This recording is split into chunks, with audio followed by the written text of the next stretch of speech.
చెప్పిన మాటకు కట్టుబడి ఉండడు, ఇచ్చిన మాట మీద నిలబడడు, అలాగని మాట్లాడకుండా ఉండలేడు. ఎస్, ప్రెసిడెంట్ ట్రంప్ తీరే అంత. ఏ క్షణానికి ఏం చేస్తాడో తెలియదు, ఏ నిమిషానికి ఎలాంటి నిర్ణయం తీసుకుంటాడో అర్థం కాదు. ట్రంప్ నెక్స్ట్ మూవ్ ఎలా ఉంటుందో ట్రంప్కే తెలియదు. ఇలాంటి వైఖరితో ప్రపంచం మొత్తం ప్రశాంతంగా నిద్రపోలేని పరిస్థితి. ట్రంప్ దూకుడు నిర్ణయాలు, అతని చర్యలతో ఒక్క అమెరికానే కాదు, అనేక ప్రపంచ దేశాలు ఇబ్బందులు ఎదుర్కొంటున్నాయి. అమెరికా అధ్యక్ష పదవి నుంచి ట్రంప్ గనుక తప్పుకుంటే మొత్తం గ్లోబ్ సెటరైట్ అవుతుందా?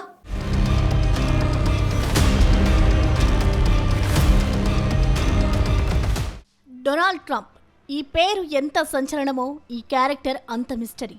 ఏకపక్ష నిర్ణయాలు తీసుకోవడం దగ్గర నుంచి మొదలు పెడితే కఠిన వలస చట్టాలు, అడ్డగోలు టారిఫ్లు, అమెరికాకు అవసరం లేకపోయినా యుద్ధాలు, వార్నింగ్లు, ఇలా ఒకటా రెండా ట్రంప్ ఎప్పుడేం చేస్తారో, ఎలాంటి నిర్ణయం తీసుకుంటాడో అతనికే తెలియదు. అందుకే అగ్రరాజ్యం అధ్యక్షుడి తీరుపై ఇంతటి వ్యతిరేకత వస్తోంది. సొంత దేశం అమెరికాల్లో నో కింగ్ స్లోగన్ రీసౌండ్లో వినిపిస్తే రాజకీయ ప్రత్యర్థి వర్గం డెమోక్రాట్లు ఏకంగా ట్రంప్ని అధికారం నుంచి దించేయాలని అనుకుంటున్నారు. అమెరికాకు అనిపిస్తున్నది దాదాపుగా ప్రపంచ దేశాలన్నిటికీ అనిపిస్తోంది.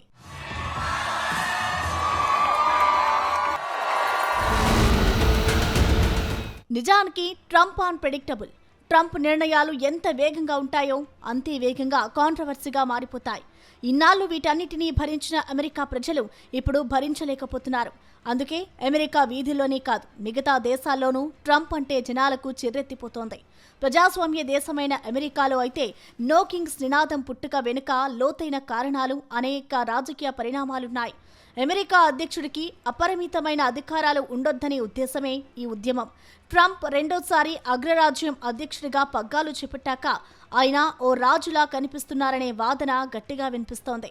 ఇరాన్తో యుద్ధం తర్వాత ట్రంప్ పై వ్యతిరేకత ఓ రేంజ్లో పెరిగిపోయింది.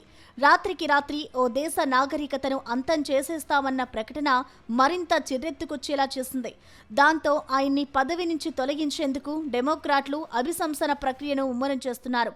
యుద్ధ నేరాలు, రాజ్యాంగ విరుద్ధమైన చర్యల ఆరోపణలపై ట్రంప్ని అభిశంసించాలని ప్రతినిధుల సభలో డెమోక్రాట్లు తీర్మానాలు ప్రవేశపెట్టారు.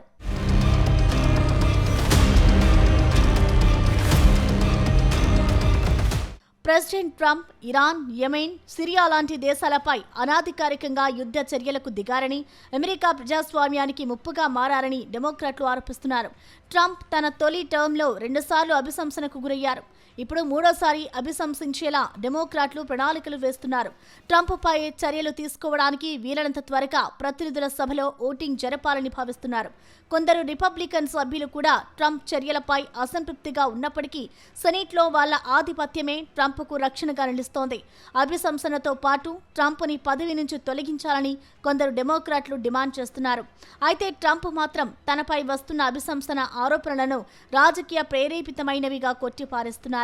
2026 మధ్యంతర ఎన్నికల్లో డెమోక్రాట్లు గెలిస్తే తనని అభిశంసించడానికి ప్రయత్నిస్తారని కూడా చెప్పారు.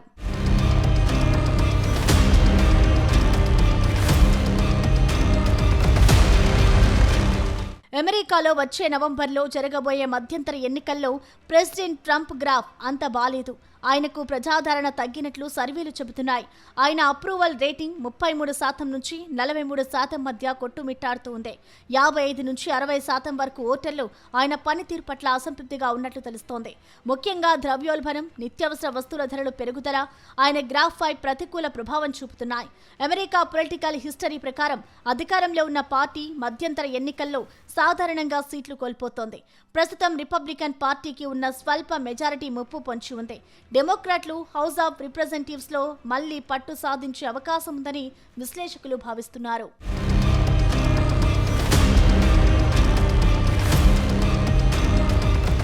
ట్రంప్ మీద ఇంత వ్యతిరేకత ఎందుకు వస్తోంది? అమెరికా ప్రజలకు కూడా చికాకు తెప్పించేలా ట్రంప్ ఎందుకు నిర్ణయాలు తీసుకుంటున్నారు? ఈ ప్రపంచం నుంచి ట్రంప్ ఏం కావాలనుకుంటున్నారు? ట్రంప్ నుంచి అమెరికా ఏం కోరుకుంటోంది? ఇంత వ్యతిరేకత వస్తున్నా, నో కింగ్స్ నిరసనలు ఉవ్వెత్తున ఎగిసిపడుతున్నా ట్రంప్ ఎందుకు తన తీరు మార్చుకోవట్లేదు? అసలేంటి ట్రంప్ ధైర్యం? తానేం చేసినా చెల్లుతుందనుకుంటున్నారా?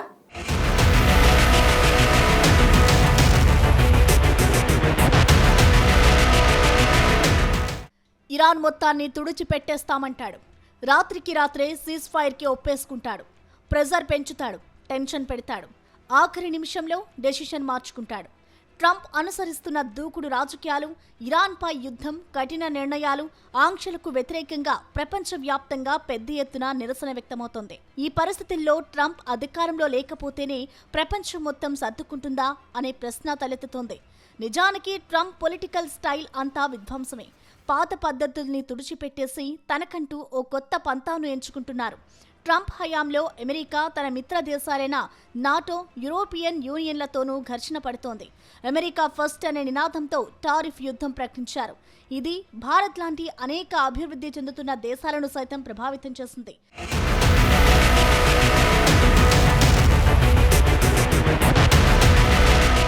డొనాల్డ్ ట్రంప్ మీద ప్రపంచవ్యాప్తంగా వ్యతిరేకత రావడానికి ఆయన అనుసరిస్తున్న వివాదాస్పద విధానాలే కారణం. ఆయన రెండోసారి అధ్యక్ష బాధ్యతలు చేపట్టిన తర్వాత తీసుకున్న కొన్ని నిర్ణయాలు అంతర్జాతీయంగా తీవ్ర చర్చకు దారితీశాయి. అమెరికా ఫస్ట్ విధానంలో భాగంగా దాదాపు 66 అంతర్జాతీయ సంస్థలు ఒప్పందాల నుంచి అమెరికాను తప్పించారు. ఇందులో వాతావరణ మార్పులపై పోరాడే సంస్థలు కూడా ఉన్నాయి. ఇది ఇతర దేశాలకు ఆగ్రహం కలిగించింది. వెనిజులా లాంటి దేశాల్లో సైనిక జోక్యం చేసుకోవడం, గ్రీన్లాండ్ను అమెరికా భూభాగంగా మార్చుకుంటామని బెదిరించడం లాంటి చర్యలు ఇతర దేశాల సార్వభౌమాధికారానికి భంగం కలిగిస్తున్నాయని ప్రపంచ దేశాలు భావిస్తున్నాయి. అమెరికాకు దశాబ్దాలుగా అండగా ఉన్న యూరోపియన్ దేశాలు, ఇతర మిత్ర దేశాలతో ట్రంప్ వ్యవహరిస్తున్న తీరు ఆ దేశాల మధ్య ఉన్న నమ్మకాన్ని దెబ్బతీసింది. ఐక్యరాజ్య సమితి లాంటి సంస్థలకు నిధులు తగ్గించడం కూడా తీవ్ర వ్యతిరేకతకు కారణమైంది. ఇతర దేశాలపై భారీగా టారిఫ్లు విధించడం, అంతర్జాతీయ వాణిజ్య నిబంధనలకు పక్కన పెట్టి అమెరికా ప్రయోజనాలకే ప్రాధాన్యత ఇవ్వడంతో ప్రపంచ ఆర్థిక వ్యవస్థలో అనిశ్చితి ఏర్పడింది. ముఖ్యంగా ఇరాన్ లాంటి దేశాల విషయంలో కఠినంగా వ్యవహరించడం, అంతర్జాతీయ చట్టాలను గౌరవించకపోవడం లాంటివి శాంతిని కోరుకునే దేశాలకు ఆందోళన కలిగిస్తున్నాయి. కేవలం అమెరికా ప్రయోజనాల కోసం పాత మిత్రులను దూరం చేసుకోవడం వల్ల ట్రంప్ పై తీవ్ర స్థాయిలో వ్యతిరేకత వ్యక్తమవుతోంది.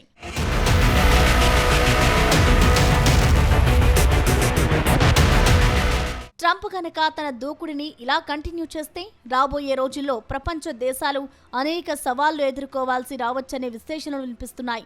ఇప్పటికే ప్రపంచ దేశాలు అగ్రరాజ్యంగా అమెరికా నాయకత్వంపై నమ్మకం కోల్పోతున్నాయి. చాలా దేశాలు తమ రక్షణ కోసం ఇతర కూటముల్ని ఏర్పరచుకోవడం, సొంతంగా సైనిక శక్తిని పెంచుకోవడం మొదలుపెట్టాయి.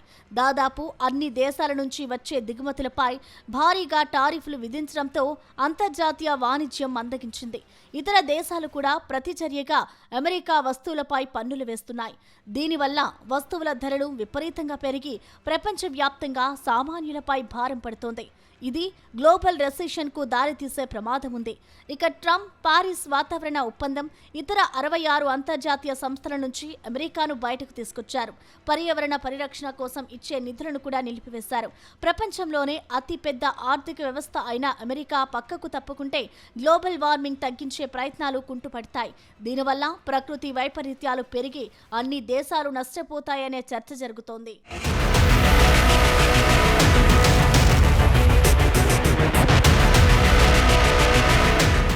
అంతర్జాతీయ సహాయ సంస్థలకు నిధులు నిలిపివేయడం వల్ల ఆఫ్రికా, ఆసియాలోని పేద దేశాల్లో లక్షలాది మంది ఆకలితో అలమటించే పరిస్థితి రావచ్చు. తాను అనుసరిస్తున్న విధానాలు అమెరికాను బలోపేతం చేస్తాయని ట్రంప్ భావిస్తుండొచ్చు. కానీ అంతర్జాతీయంగా చూస్తే ఇదొక అస్థిరమైన ప్రపంచ క్రమానికి పునాది వేస్తోంది. సహకారం ఉండాల్సిన చోట వివాదాలు పెరగడం వల్ల అభివృద్ధి కుంటుపడి సంఘర్షణలు పెరిగే ప్రమాదం ఉందంటున్నారు.